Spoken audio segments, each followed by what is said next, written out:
तो याद होगा मुझे गोली मारने की धमकी मिल रही है, जैसे फूलन देवी जी को मारा जैसे वैसे तुम्हें मारेंगे। वैसे तो सरकार को खुद संज्ञान लेना चाहिए, क्या करूं? लेकिन अगर हमारी पार्टी के लोग शिकायत भी करने जा रहे हैं तो उस पर एफआईआर दर्ज नहीं हो रही है। बीजेपी के लोग कुछ भी लिख सकते हैं, उन पे एफआईआर नहीं होगी, कड़ी कार्रवाई नहीं होगी। और अगर एफआईआर हो भी जाएगी तो कार्रवाई नहीं होगी। करीबन 25-30 एफआईआर तो हम दिखा चुके हैं। इस सरकार में जाति कैसे काम कर रही है उसे देखिए। सम्राट अशोक, जिन्हें कुशवाहा मौर्य समाज अपना भगवान मानता है, उनकी जयंती पर सौहार्दपूर्ण आयोजन, एक व्यक्ति ने तलवार से केक काट दिया, उस पर कार्रवाई हो गई, पर पुलिस ड्रोन की निगरानी में तलवार लहराती योगी सेना के लोगों को पूरे सम्मान के साथ कोई कार्रवाई नहीं हुई हो। अगर कहीं कोई कार्रवाई हुई हो तो बताइए आप। और याद कीजिए क्या कहा जाता था जब पुरानी सरकार हुआ करती थी। एक बहुत प्रतिष्ठित चैनल की मैं न्यूज के आधार पर यह बात कह रहा हूं कि Yadav take over of UP police, मतलब यूपी की पुलिस में बस यादव हैं। ये एक प्रतिष्ठित न्यूज चैनल,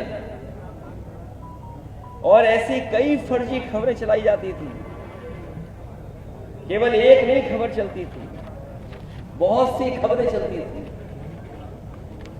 लेकिन आज जो आंकड़े हैं 2025 के, वो खबरें कहीं नहीं चल रही। आगरा में 48 थाने हैं, बताओ पीडीए कितने हैं इन थानों में।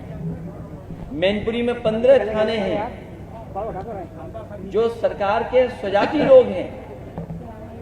मैनपुरी में 15 थाने हैं, 15 में 10 में हैं वो लोग।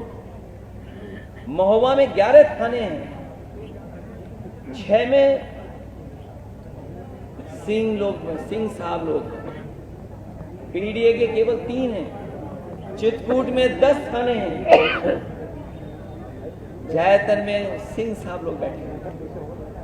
यूपी एसटीएफ के बारे में हम लोगों ने कई बार सवाल खड़े किए। 21 अधिकारी हैं, 11 सिंह साहब हैं, 3 केवल पीडीए हैं। और ग्राफ भी लाया हूं मैं, अगर आप चाहें तो ग्राफ भी मैं दे सकता हूं, दिखा सकता हूं।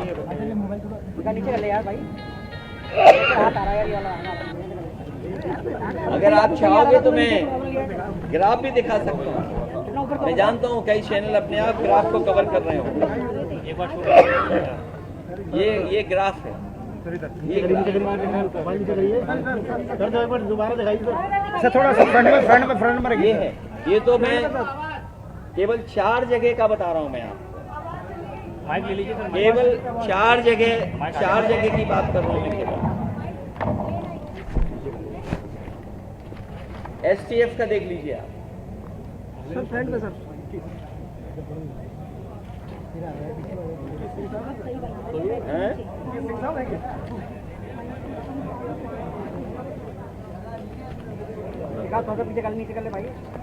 इसलिए मैं कहना चाहता हूं, जो बात मैंने पहले कही मैं फिर कहता हूं,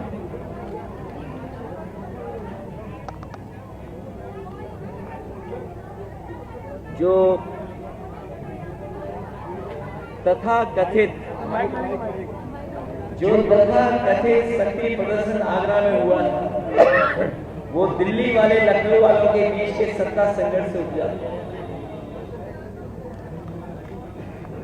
मनमानी की मनसबदारी का दौर अब नहीं चलेगा, क्योंकि अब बाबा साहब भीमराव अम्बेडकर जी का संविधान है।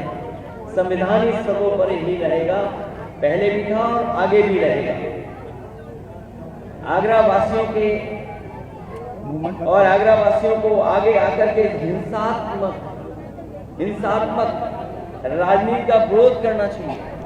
हम लोग तो विरोध कर ही रहे हैं, लेकिन आपके माध्यम से मैं आगरा वासियों से भी अपील करूंगा कि इस हिंसात्मक राजनीति का विरोध करना चाहिए, क्योंकि अगर आगरा का अमन चैन बिगड़ा और दुनिया भर में इसकी चर्चा हुई तो अंतर्राष्ट्रीय स्तर पर आगरा की छवि खराब होगी और पर्यटक यहां आने से कतराएंगे, जिसका सीधा असर आगरा के लोगों के काम कारोबार पर पड़ेगा और स्थानीय अर्थव्यवस्था बुरी तरह प्रभावित रहेगी।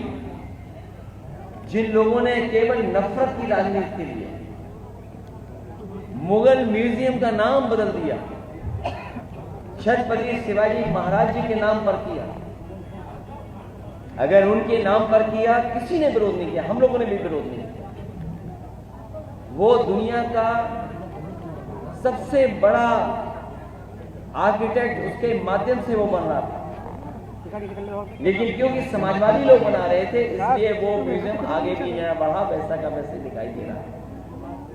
उस म्यूजियम को बढ़ाया भी नहीं इन्होंने।